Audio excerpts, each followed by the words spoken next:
The annual Sanders family reunion always feels like walking into a lion's den wearing a dress made of raw meat. This year, though, I came prepared. Or at least that's what I kept telling myself as I stood in front of the mahogany doors of my brother's oversized mansion, clutching an invitation that would soon change everything. I'm Annalise, and until 6 months ago, I owned a small art gallery in downtown Seattle. Now I'm that family member everyone whispers about. You know, the cautionary tale parents use to warn their kids about following their dreams. Before we continue, quick question. Where has this story found you today? Let us know your location in the comments below. Now, let's continue. Well, look who finally showed up! My cousin Callie's voice cut through the evening air like nails on a chalkboard. She stood in the doorway, martini in hand, wearing that fake smile I'd grown to hate. We were just talking about your situation. Of course they were. I forced a smile and stepped inside, immediately assaulted by the sounds of forced laughter and judgmental whispers. The foyer was packed with relatives, all dressed like they were attending a country club gathering rather than a family reunion. Annalise! My brother Damien's booming voice carried across the room. Come here, sis. Tell everyone about your new job at the coffee shop. I wasn't working at a coffee shop. I was teaching art classes part-time while working on my new collection, but they didn't need to know that. Not yet. Actually, I started, but my mother June appeared, cutting me off with a too-tight hug that smelled of expensive perfume and disappointment. Darling, you look tired, she said, holding me at arm's length. Have you considered taking that position at Uncle Robert's firm? He's still willing to. Mom, I'm fine. I extracted myself from her grip, reaching for a glass of wine from a passing server. Fine? Callie snorted. Is that what we're calling it now? Your gallery closed, Mark left you, and you're living in that tiny apartment painting pictures nobody wants to buy. The room grew quiet, and I could feel every eye on me. My hand tightened around the wine glass as Damien chimed in. Come on, Anna. It's time to grow up. Not everyone gets to be a famous artist. He gestured around his massive living room. This is what success looks like. Real success. I took a long sip of wine, letting the familiar burn of humiliation wash over me. But this time, something was different. The weight of the invitation in my purse felt like a secret weapon. Speaking of success, I said carefully, I got an interesting call last week. Oh, God, Callie rolled her eyes. Please don't tell us you're opening another gallery. Actually, I pulled out the elegant envelope. I've been invited to showcase my work in Tokyo at the Shimizu Contemporary. The silence that followed was delicious.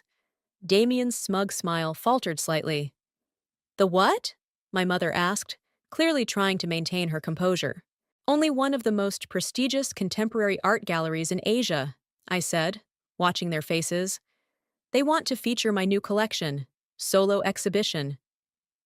That's unexpected, Damien managed, his voice tight. Callie grabbed the invitation from my hands, her eyes scanning the gold-embossed text. This has to be some kind of mistake. No mistake. I took another sip of wine, savoring the moment. The opening's in 3 months. You're all invited, of course. My mother's face did that thing where she's trying to decide whether to be proud or worried about potential embarrassment. Darling, are you sure about this?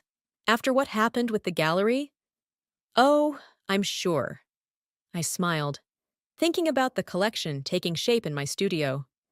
Every canvas was a story, every brushstroke a response to years of their condescension. I wouldn't miss this opportunity for the world, and I really hope you'll all be there. We wouldn't miss it, Damien said, his tone suggesting he was already planning how to use my inevitable failure as future reunion fodder. Right, everyone? The murmurs of agreement around the room were hesitant, tinged with mockery. They thought they knew what was coming. Another chance to shake their heads at poor, deluded Annalise. My phone buzzed with a text from Antonio, the curator. Just confirmed. 3 major critics attending opening night. Everything on track. I smiled at my phone, then at my family, who were already turning away, dismissing my news as another pipe dream. They had no idea what was coming. Each of them would be immortalized in my new collection, their judgments and betrayals transformed into something beautiful and damning. Well, I raised my glass. Here's to family. As they clinked glasses, already moving on to gossip about Cousin Sarah's latest divorce, I felt a strange peace settle over me. In 3 months, these same people would stand in front of my canvases and see themselves reflected back in ways they never expected. Their smugness would be their undoing, and my art would be my revenge. I just had to wait for the perfect moment to strike. The first time I met Antonio, I was sitting in a dingy coffee shop, sketching angry lines across a worn notebook. It was 2 weeks before the family reunion, and I'd just gotten off another condescending phone call with my mother. "That empty chair," a voice said, startling me. "May I?" I looked up to find a well-dressed man gesturing to the seat across from me. The cafe was nearly empty, which made his request odd. "Sure," I said, closing my notebook. "No, please," he said, sitting down. "Keep drawing. Those lines, they speak of something deeper than anger, don't they?" I studied him carefully. "You're an artist?" "A curator." He smiled, extending his hand. "Antonio, I was actually at your gallery several times before it closed. Your work left quite an impression." My chest tightened. "That gallery feels like a lifetime ago." "Perhaps." He pulled out his phone, showing me images of familiar paintings. My paintings. But these still speak volumes. Especially this one. It was my self-portrait, the one that hung in the back room. Dark, twisted figures reached from the shadows, trying to drag the subject down, while she reached toward a light they couldn't see. "That piece never sold," I said quietly, "because it wasn't for sale. It was your story." Antonio leaned forward. "Tell me, Annalise, are you still painting?" "How do you know my name?" "I make it my business to know artists who matter." He set his phone down. "I'm putting together an exhibition in Tokyo. Contemporary pieces focusing on family dynamics, personal transformation. Your work would fit perfectly." I laughed, but it came out bitter. "My family thinks I should give up art altogether. Get a real job." "Ah." Antonio's eyes sparkled. "And what do you think about that?" Before I could answer, my phone buzzed. A text from my ex-husband. "Heard about the gallery. Told you it was a mistake. Hope you're finally seeing reason." I showed Antonio the message. "That's what everyone in my life thinks. That I'm unreasonable for pursuing art. Then they don't understand art's true power." He pulled out a business card. "Pain, betrayal, redemption. These emotions create the most compelling works. Your gallery pieces showed promise, but they were safe. What would you create if you stopped being safe?" My hand trembled slightly as I took his card. "What exactly are you suggesting?" 3 months, 10 pieces. Complete creative freedom." He gestured to my notebook. "Those angry lines? Transform them. Show the world what happens when they try to cage an artist's spirit." "You haven't seen my new work," I protested. "How do you know?" "I know enough." He stood up, straightening his jacket. "The exhibition opens in December. Your family, they doubt you?" I nodded. "Then invite them. Let them see themselves through your eyes." He smiled, but it wasn't entirely kind. Sometimes the best revenge is forcing people to confront their own reflection. After he left, I sat there for hours, sketching frantically.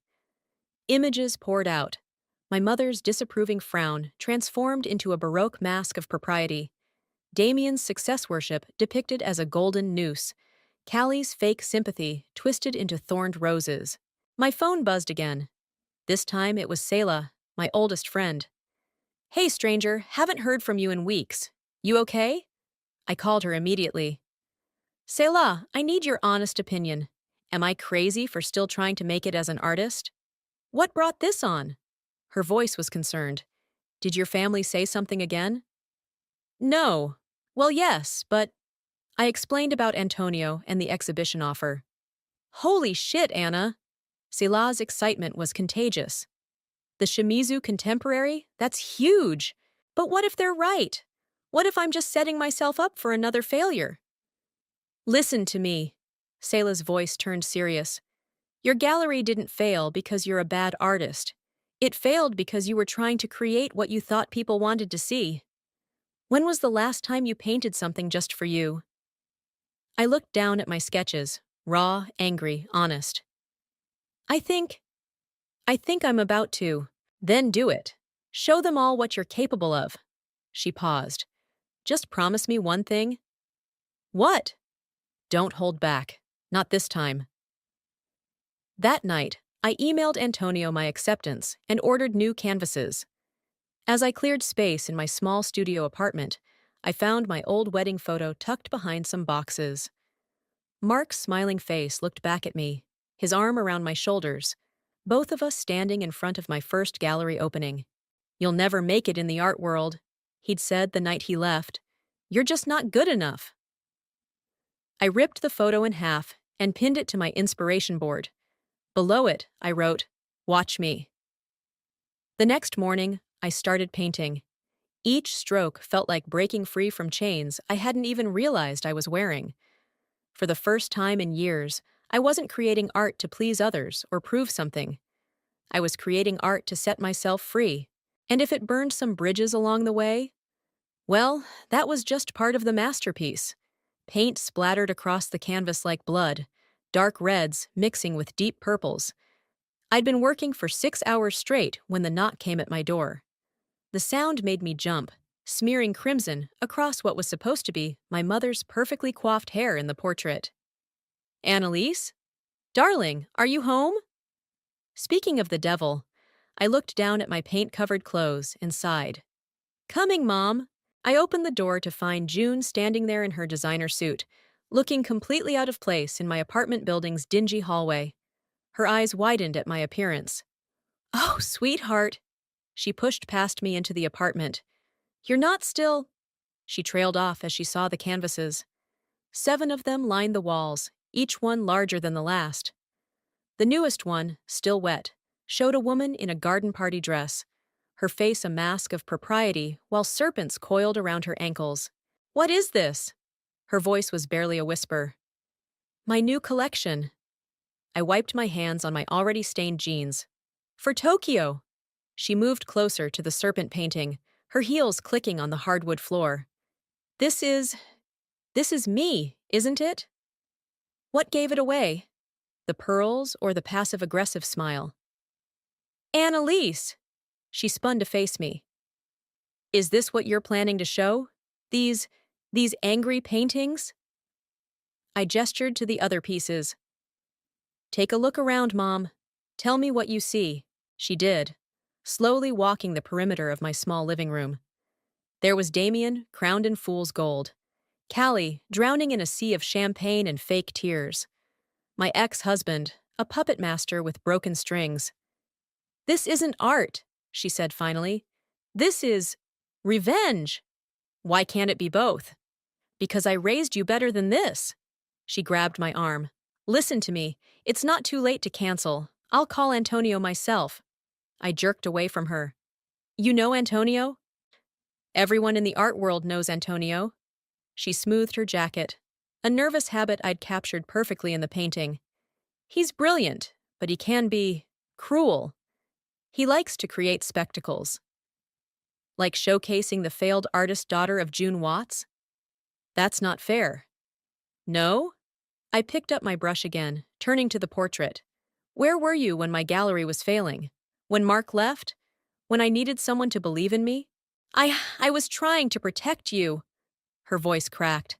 This world, it's brutal, Annalise. I watched your father chase his dreams until they destroyed him. Dad died of cancer, Mom, not from being an artist. He died broke and unknown. She touched the serpent painting gently. Is that what you want? I want to be heard. I started fixing the smeared hair in the portrait. For once in my life, I want people to see the truth. And what truth is that? I turned to her, brush pointed like a weapon. That you were all so busy protecting me from failure, that you became the reason I failed. Silence filled the apartment, broken only by the distant sound of traffic and the drip of paint hitting the floor. My mother stared at the portrait of herself, something unreadable crossing her face. "The technique is beautiful," she said finally. "You've improved." Don't. Don't what? Don't try to make this okay. I set down the brush. You can't fix this with compliments and concern anymore. She reached into her purse, pulling out a familiar business card. Antonio sent me this. Asked me if I wanted to be a special guest at the opening. My stomach dropped. And I haven't decided yet. She placed the card on my paint-splattered table. But I want you to think about something. After you show these, after you get your revenge, what then? Where does this path lead? To freedom, I said, but my voice wavered. She walked to the door, pausing with her hand on the knob. Just remember, darling, the thing about burning bridges is that you can end up stranded on the wrong side. After she left, I stared at the portrait for a long time. The serpents seemed to move in the fading light, writhing around the painted figure's ankles. But now I noticed something else, the way her hands reached out, as if trying to catch something falling. My phone buzzed with a text from Antonio. "How's the collection coming? Remember, pain makes the best art." I looked at my mother's portrait again, then at the blank canvas waiting in the corner. 8 down, 2 to go. The final pieces would be the hardest, self-portraits that showed not just my anger, but my transformation. Because my mother was wrong about one thing. This wasn't just about revenge. It was about breaking free from the cage they'd all helped build around me, bar by golden bar. I picked up my brush and started on the 8th canvas. This time, when I painted the serpents, I gave them wings. "You're actually going through with this?" Selah sat cross-legged on my paint-splattered floor, surrounded by bubble wrap and packing materials. 2 weeks before the Tokyo exhibition, and my apartment looked like a war zone. "Help me wrap this one," I said, carefully lifting the portrait of Damien. "And yes, I'm going through with it. Your brother's going to lose his mind when he sees this." She ran her fingers along the frame. "The golden noose is a bit on the nose, don't you think?" My phone rang, Damien's name flashing on the screen. "Speaking of the devil." "Put it on speaker," Selah whispered, grinning. I answered. "Hey, big brother." "Anna, just calling to finalize our Tokyo plans." His voice dripped with fake enthusiasm. "We've booked the presidential suite at the Park Hyatt. You know, that hotel from Lost in Translation? That's nice. Callie and I were thinking we could take you out for dinner after your little show. Help you process things." Selah made a gagging motion. I threw a piece of bubble wrap at her. "Process things? Well, you know," he chuckled. "When things don't go quite as planned, it's good to have family around. Remember your first gallery opening?" My hands clenched. "Actually, Damien, I'll be busy that night. The gallery's hosting a private reception for collectors and critics." "Critics?" He laughed. "Come on, sis. Let's be realistic here. 3 major critics confirmed their attendance last week." I started wrapping his portrait with perhaps more force than necessary. Plus, representatives from galleries in Paris and New York. The line went quiet for a moment. "Mom mentioned your new work is different." "You could say that." "Anna, listen."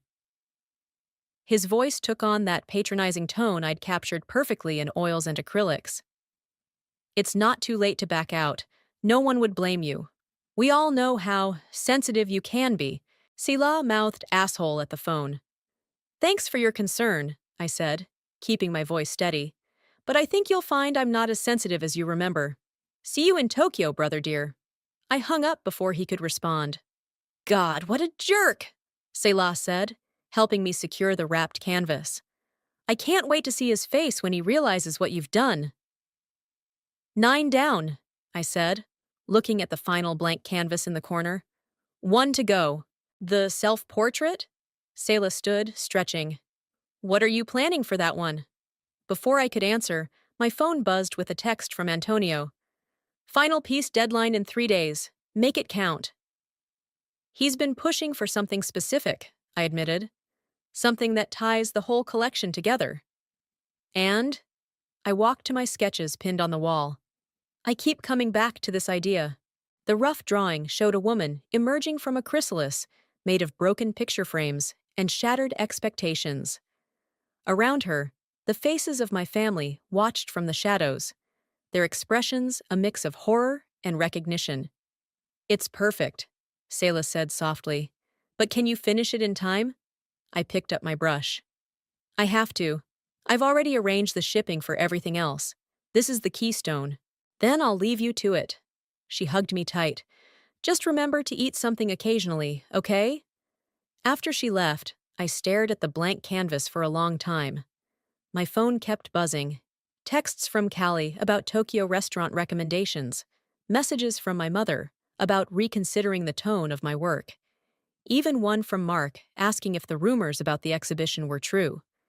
I ignored them all and started painting. Hours blurred together. I forgot to eat, forgot to sleep. The woman in the painting took shape, her emergence violent and beautiful. I painted through sunrise and sunset, through doubt and determination. On the third day, as I was adding the final highlights, Antonio called. Is it finished? Just about. I stepped back, studying the piece. It's different from what we discussed. Different how? Come see for yourself. 20 minutes later, he stood in my studio, staring at the still wet canvas. The woman in the painting wasn't just emerging, she was exploding from her chrysalis, fragments of her old life becoming wings of fire and gold. The watching faces weren't horrified anymore. They were transfixed, caught between judgment and awe. This, Antonio said finally, is exactly what I was hoping for.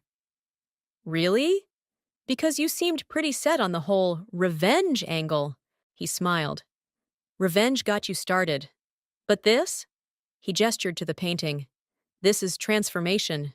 This is what will make them remember. And if they hate it, then they'll hate it memorably. He pulled out his phone. I'm sending the shipping company over tomorrow morning. Be ready. After he left, I sat alone in my apartment, surrounded by empty spaces where my paintings had been. In 2 weeks, they would all hang in Tokyo, my private pain made public, my secret thoughts revealed in color and light. I looked at my phone, at all the unopened messages from my family. For the first time in years, I felt ready to face them. Let them come to Tokyo. Let them see what they helped create. I was done being afraid. Tokyo hit me like a fever dream. The neon lights, the endless streams of people, the humid air thick with anticipation. Or maybe that was just my anxiety talking. I stood in the gallery space, watching as workers carefully unpacked my paintings. Careful with that one, I called out as they lifted Callie's portrait. The frame is still. Everything is under control, Annalise.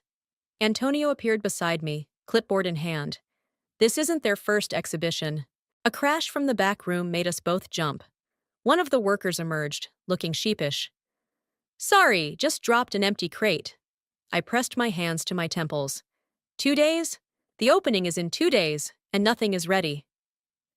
Actually, Antonio consulted his clipboard. We're ahead of schedule, which means you have time to deal with that. He pointed to the entrance, where my mother stood in a perfectly tailored suit, looking lost.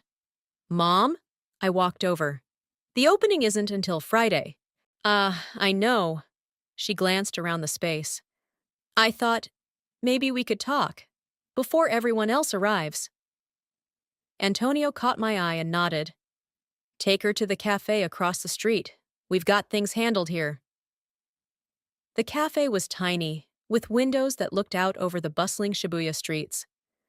My mother stirred her green tea endlessly, avoiding my gaze. So, I said finally, you're early. I couldn't wait. She looked up. I needed to see them again, the paintings. And? They're beautiful. Her voice cracked slightly. Terrible and beautiful, like watching a car crash in slow motion. Mom? No, let me finish. She reached into her bag, pulling out a worn sketchbook. Do you remember this? I recognized it immediately. My old portfolio, from high school. You were so talented, even then.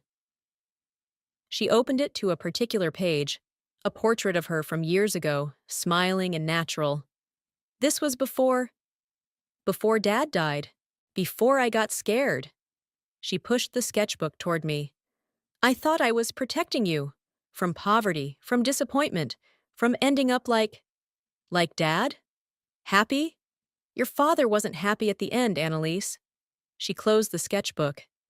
He was frustrated, bitter. The art world had chewed him up and spat him out.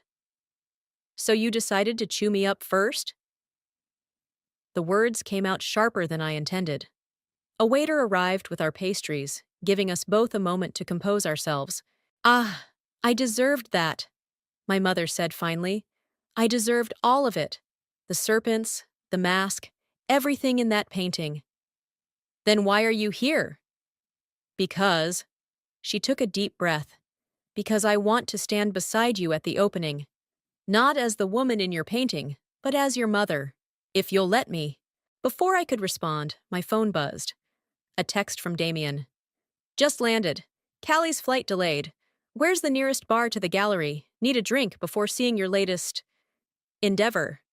Let me guess, my mother said, watching my face. Your brother's being himself? I showed her the text. She read it and actually rolled her eyes. Something I'd never seen her do before. You know, she said, your portrait of him, the one with the fool's gold crown?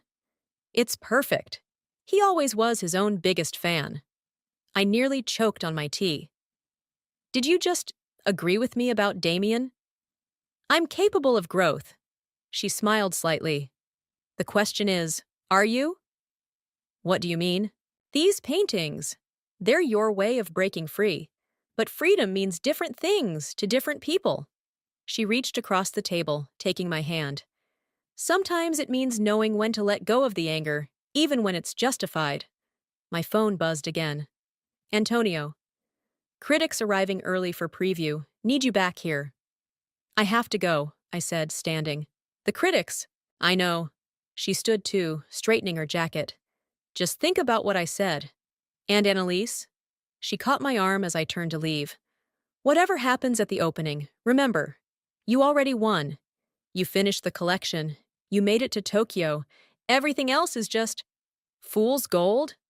She laughed, a real laugh, not her usual polite titter. Exactly.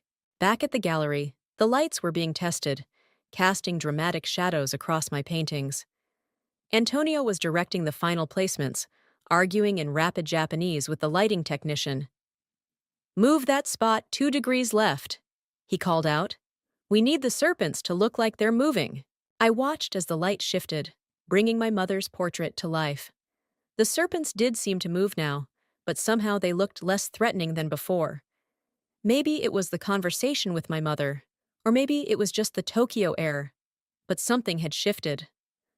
Perfect, Antonio said, coming to stand beside me. Now, are you ready to face the critics? I thought about my mother's words, about letting go of anger, about different kinds of freedom. Yes, I said. I'm ready for whatever comes next. The gallery lights dimmed and rose again, making the gold leaf in my paintings glitter like stars, like promises, like possibilities. Opening night arrived with the subtlety of a thunderstorm. I stood in the gallery's entrance, wearing a black dress that cost more than a month's rent, watching as Tokyo's art elite mingled with my family's particular brand of dysfunction. Darling! Callie's voice carried across the space. This is different from your usual work. She stood before her own portrait, champagne glass trembling slightly in her hand. In the painting, she was drowning in a sea of her own tears, each droplet containing a reflection of her fake smiles. You always said I should try new things, I replied sweetly. Is that supposed to be me? She leaned closer. The resemblance is uncanny? Antonio appeared beside us. That's what the critics are saying. Excuse me, but I need to borrow the artist. The reviewer from Art Forum wants a word. Before he could lead me away, Damien's voice boomed through the gallery. Well, well, little sister, you've really outdone yourself this time. He stood in front of his portrait, his real face almost as red as the painted fool's gold crown. Several critics nearby turned to watch the interaction, their notepads ready. "I'm glad you could make it," I said, keeping my voice level. "What do you think of the collection?" "What do I think?" He laughed, but it wasn't a happy sound. "I think you've lost your mind. Is this what you've been working on? Turning your family into monsters?" "No." I stepped closer. "I just painted what I saw." A murmur went through the growing crowd. From the corner of my eye, I saw my mother enter the gallery, stopping short at the scene unfolding. "What you saw?" Damien gestured wildly at his portrait. "You painted me as some sort of corporate puppet." "Actually," a crisp voice cut in, "the technical term would be modern Midas, the gold that both crowns and condemns. Quite brilliant, really." We turned to find a woman in severe glasses studying the painting. "Mariko Sato, Art Forum," she introduced herself. "This piece perfectly captures the hollow nature of success worship in contemporary society. The way the crown appears to be melting, consuming the subject. Masterful." Damien's face went from red to purple. "This is ridiculous. You're all praising her for telling the truth?" My mother's voice made us all turn. She stood before her own portrait, head held high. "She's not wrong, Damien. About any of us." The gallery had gone quiet, the audience watching this family drama unfold like it was performance art. Maybe it was. "June," Damien started, but she cut him off. "No! Look at these paintings. Really look at them." She moved through the gallery, gesturing at each piece. "Every criticism, every disappointment, every moment we chose status over support, it's all here, and it's beautiful." "Beautiful?" Callie scoffed. "She's humiliated us." "No!" Mariko interrupted again, scribbling in her notepad. "She's immortalized you. These aren't just family portraits. They're a study of modern relationships, of expectations versus reality. The technical skill is impressive, but the emotional depth, that's what makes these works significant." More critics gathered, discussing brush techniques and symbolism. I heard phrases like breakthrough artist and raw emotional honesty floating through the air. Antonio touched my elbow. "The final piece. It's time." He led the crowd to the back wall, where my self-portrait hung, the woman emerging from her chrysalis of broken expectations. Under the gallery lights, the gold leaf wings seemed to pulse with life. "This," Mariko said softly, "this is the key to everything. The transformation of pain into power.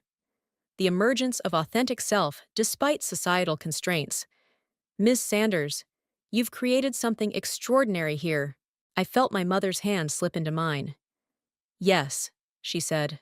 "She has." Damien and Callie stood apart from the crowd, their faces a mix of emotions I couldn't quite read. But for the first time, they were silent. The rest of the evening passed in a blur of interviews and congratulations. Collectors made offers. Gallery owners handed me cards. Critics praised the bold new voice in contemporary art. Near midnight, as the crowd thinned, I found myself alone with my mother in front of her portrait.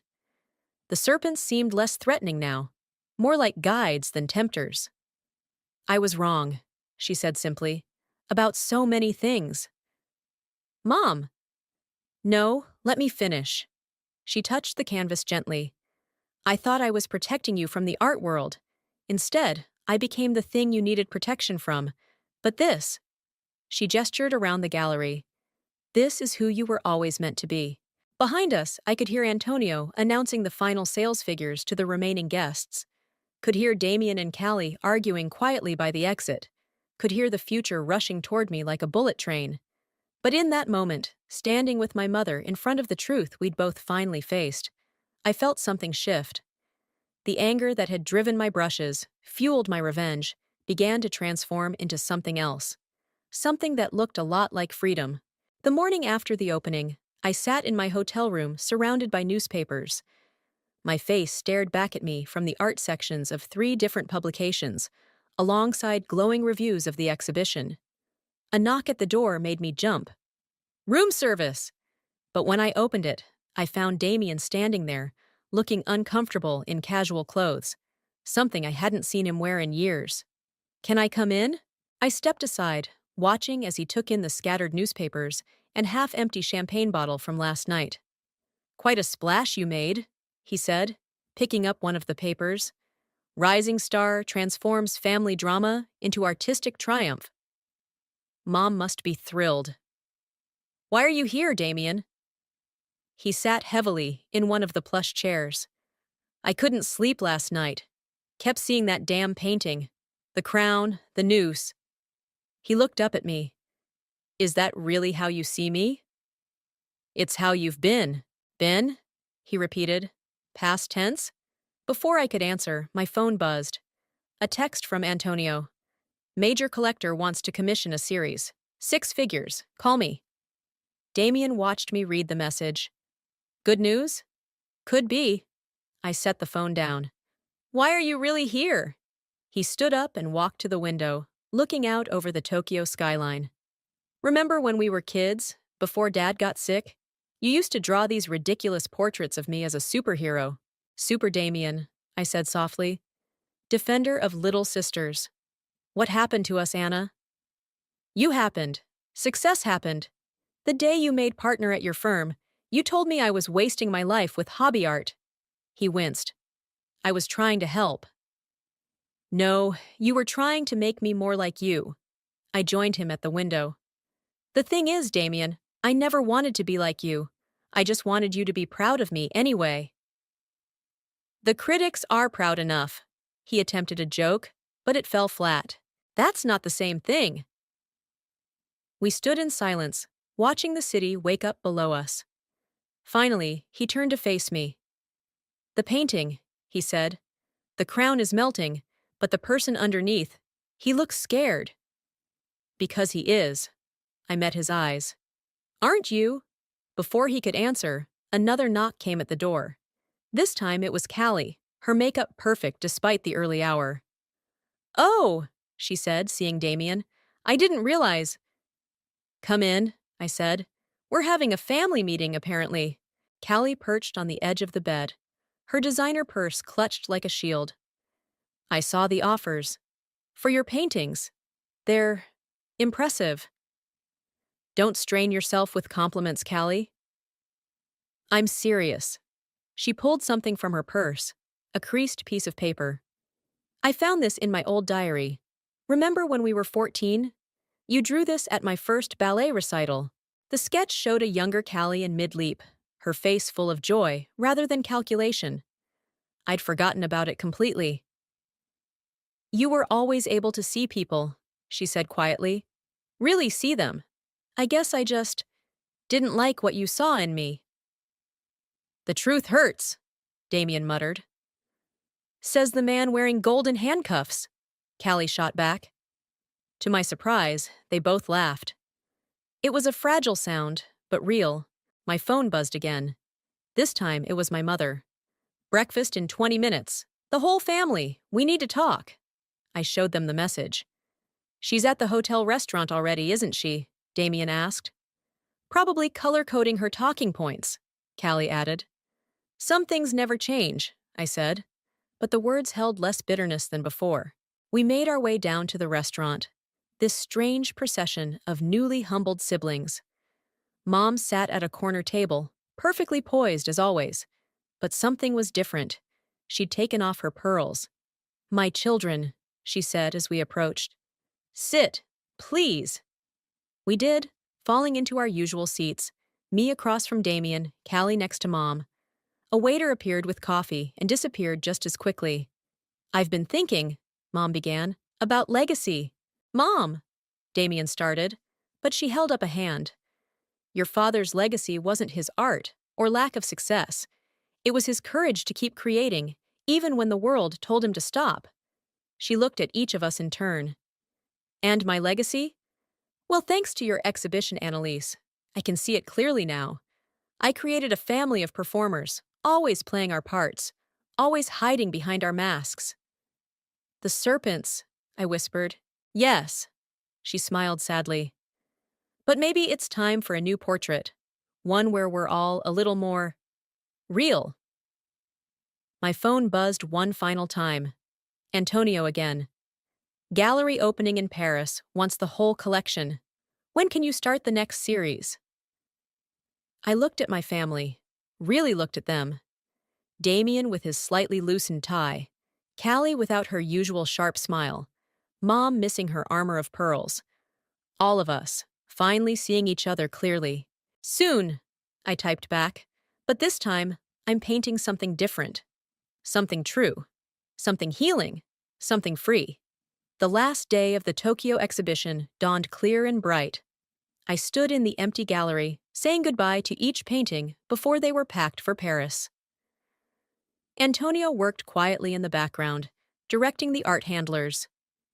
Having second thoughts? He asked, catching me touching the frame of my mother's portrait. No, just... I stepped back, realizing these aren't quite true anymore. That's the point of art, isn't it? To capture a moment in time. My phone buzzed. A message from Mark. Saw the reviews?